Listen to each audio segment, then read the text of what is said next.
Hi everyone, right, I'll admit, we've had our fun, about 3 days of fun. Now, it's time to get back to business.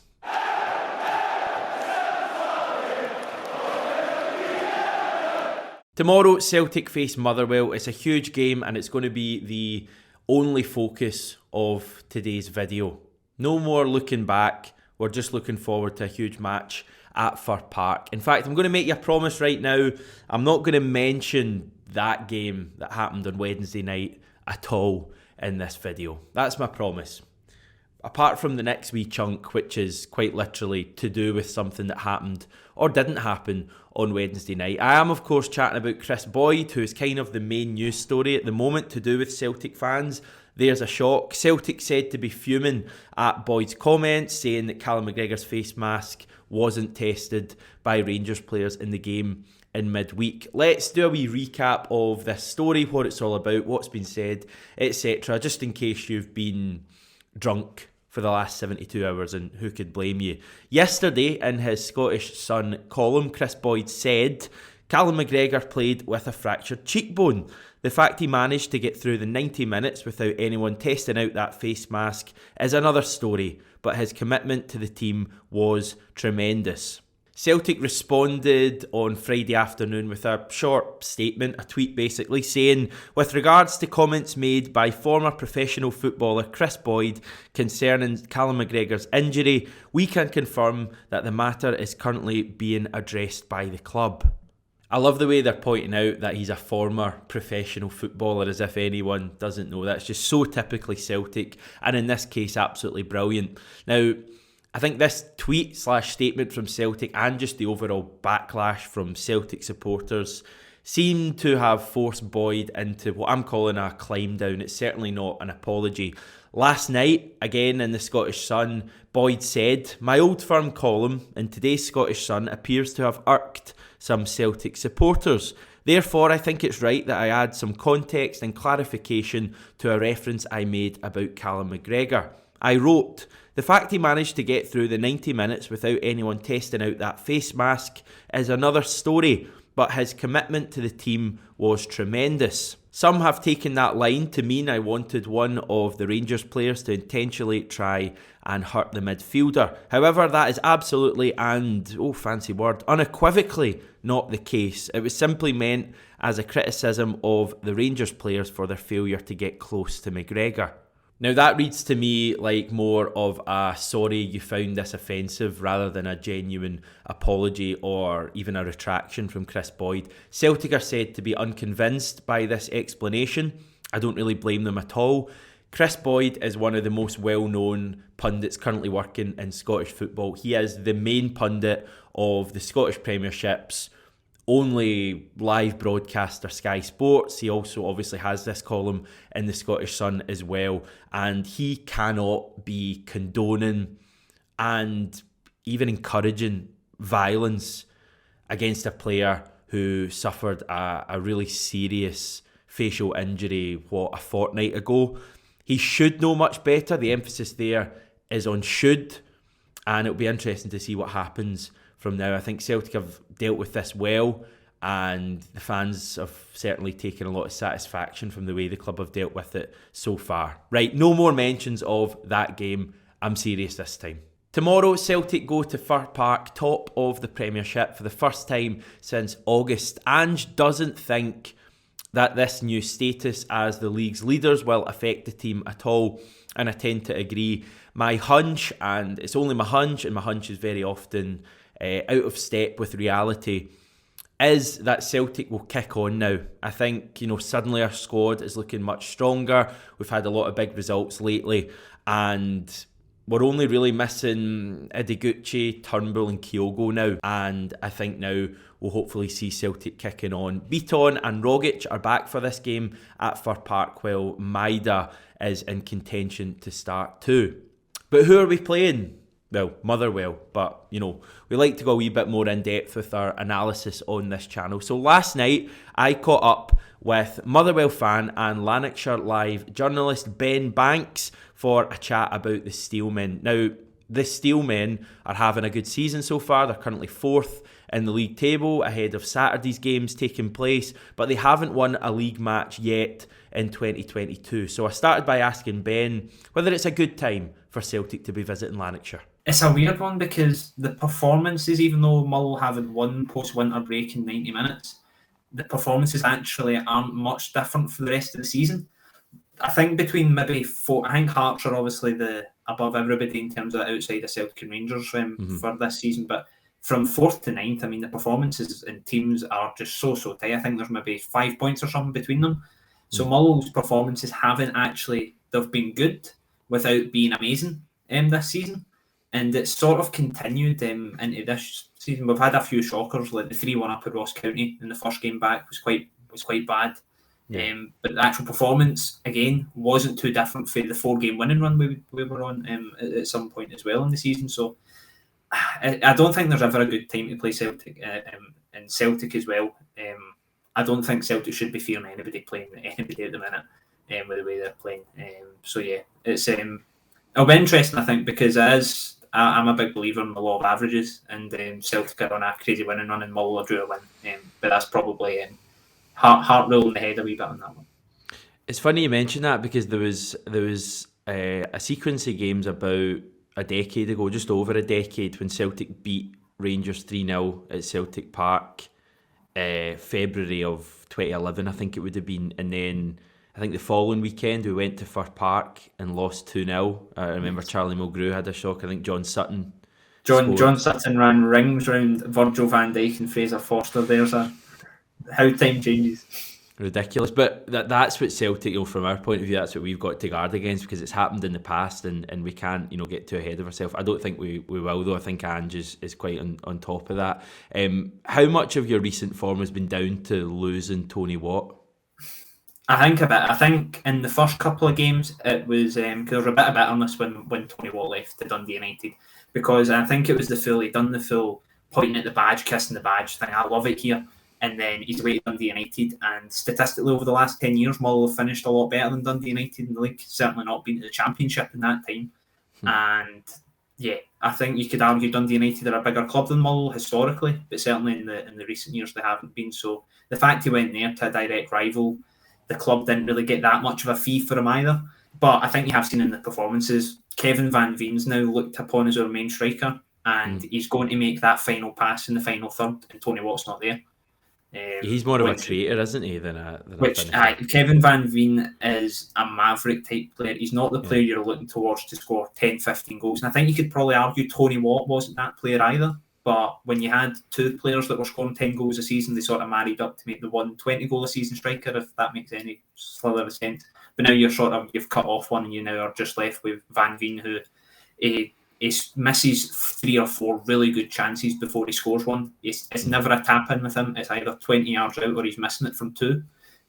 So yeah, we've definitely missed Tony Watt a fair bit, and it'll be interesting to see how that goes on for the rest of the season as well, because as it usually is with these, Mull won't be defined on the games against Celtic, but we've got a run coming up against Ross County, Dundee, St Johnstone as well. Those are the games that Mull are going to really need to win, and that's when we'll really see how big Tony Watt's missing will be. Yeah, so no Tony Watt against Celtic, no Liam Shaw either. How has he looked so far? I don't think he's played too much, but how has he looked on loan really from Celtic, unlucky. Of course? He's really unlucky. Against Hearts, for the 93 minutes he played, from 92 minutes, 30 seconds, he was great. He was really good. But for the 30 seconds that he wasn't so good, he gave away the ball twice and Mull lost 2-0 off it. So, wow. Was he at fault for both goals? The first goal, he loses the ball in midfield and Hearts break. Now, Sean Goss then tries to do a Cruyff turn or something in the box and gives it away. But if Shaw doesn't lose it in the middle of the park, that doesn't happen. And then the second goal, exact same on the other side, just loses it in midfield and goes up the park and scored. But apart from that, his performance was really good. I thought it was good. Graham Alexander came out to us post-match after that and was saying he had a great performance and excellent, because I think if he had came in for his first start and then had pretty much Alexander saying, he's got a lot to learn or something like that, then it would have maybe dipped his confidence a bit. But he came into the starting 11 again against St Mirren, and then he got a migraine. He got a migraine halfway through the first half, and he couldn't see. So he gets subbed off after half an hour because he was on the touchline. You'll notice like it's normally you're right close to it when you're in the press box, and he was saying to Graham Alexander, "I can't see," so he get took off with blurred vision. And obviously he can't play this weekend either, so it's been a bit stop-start for him. But I suppose from a Celtic point of view, that's what you're sort of looking. Not that he gets a migraine and gets subbed after half an hour, but certainly he maybe makes those mistakes at Hearts and things like that, and he learns from it, because overall in the minutes he has been on the park, I've been fairly impressed with him, because I didn't really know when he came in at Mull where he would fit in. Mull are quite midfield heavy, but he is a bit different. He's certainly bigger than all of Mull's midfielders. He's a big lad, and in the minutes I've seen of him, despite the fact it's been frustrating from he has been fairly decent. Yeah, Liam Shaw struggling to see in midweek, and I think that goes for a few Rangers players as well. I had to get that one in, sorry mate. I was going to say, I'm just going to take a sidestep with that with the Rangers part. I'll let you and John deal with that. Who are Celtic going to need to keep an eye on Sunday? Who are Motherwell's main guys? Obviously mentioned Kevin Van Veen a bit, but the one I'm quite excited about is Ross Tierney. Now, you'll need to look very hard for him because he's 5'3", I think. Wow, where's he play? He's a centre attacking midfielder. He is I don't mean to sound really bad, but he's tiny. Like, he's really, really small, and he's not built either. Like, it really is. There's not a lot to him, but he's a really intelligent player. Like, he's not quite kicked. He scored his first goal midweek, which I thought was quite big for him, but he's like, I've not seen him take more than 3 touches on the ball yet, like consistently, because he gets the ball and his head straight up and he's looking for the forward pass, and he looks quite intelligent. And it's almost like the Mull players don't know how to read him yet, because as soon as he's made the pass, as soon as he's touched the ball, he's in behind. But the big problem with him is his physicality. He was jumping with John Souttar last week at Tynecastle, and he was jumping up to John Souttar's chin. John Souttar's standing, and he's still head and shoulders above him. But he looks quite exciting, and something a bit different. Mull's play this season, for anybody that's watched much of Mull, is quite direct and it's quite physical. And he's a bit more different. He is a bit more of a ball player. And I think he's one that's quite... I won't go into all the details here, but he's got quite a tough story to get to Mull. I think he's had a few mental health problems and things like that. So his story's really captivated the Mull fans as well in terms of how he's got to Fir Park. And he's a good football player on top of it. So I think he'll be one to watch, and it'll be interesting to see him go up, because he played against Shinji Kagawa and different things like that in Europe for Bohemian last year, and apparently did quite well. He's played Irish youth level, I'm sure, with a few of the younger guys at Celtic. And it'll be interesting to see how he gets on. But if Christopher Julian's starting on Sunday, which I know he's been injured and things like that, but he must get up to about his hip, because that's about the size of him. Interesting. Seems like he's one to watch. You'll be glad David Turnbull won't be fit for the weekend after his exploits at Fir Park last time round. I'm glad he's not, but Tom Rogic, I've heard, is fit, and he loves the game at Fir Park. He loves it. I think whether he gets in the team though is going to be a thing, given how well our midfield's played lately. Yeah, I think Tom Rogic I think he's an assist away from Mull being the team he's most prolific against, and it certainly feels that in the game.